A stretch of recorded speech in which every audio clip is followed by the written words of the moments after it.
Still can't believe my mom didn't come to the airport. She has some things to do.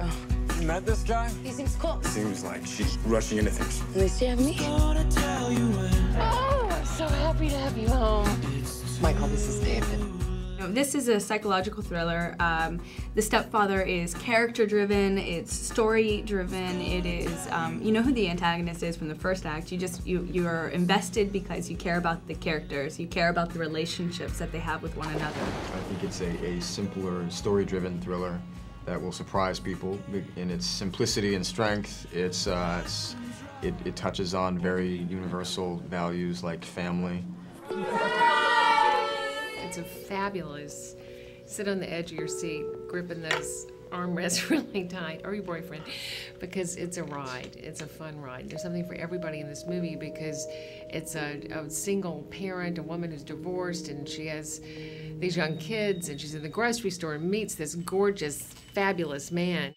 And from this totally innocent encounter, what the audience already knows that her character doesn't know, which is that she's just invited this killer into her family.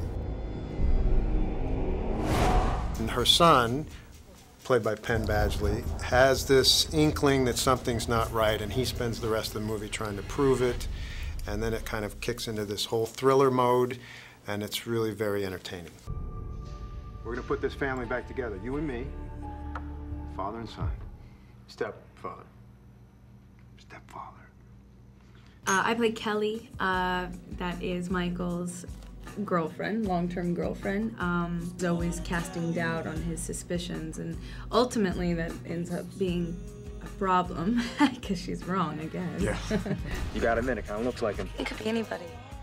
The hardest thing about making a thriller or a horror thing is making yourself seem scared, terrified when, There's nothing organic to pull from. 30 seconds before they call action, you're like sipping on some tea and hanging out with the guy who's supposed to be brandishing a knife and trying to kill you later,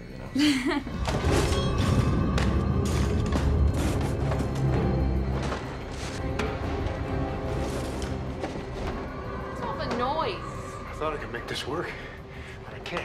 That whole end segment was where all this adrenaline was going to happen in the cut movie, but we're shooting in little short segments at a time. That to me was the biggest challenge, because you have to provide momentum when you're not getting it when you're shooting it. But it was also fun. I mean, some of that was a little, well, it was crazy. I'm running after her with a knife, and she's stabbing me, and I don't want to give the movie away. But all that stuff is pretty challenging.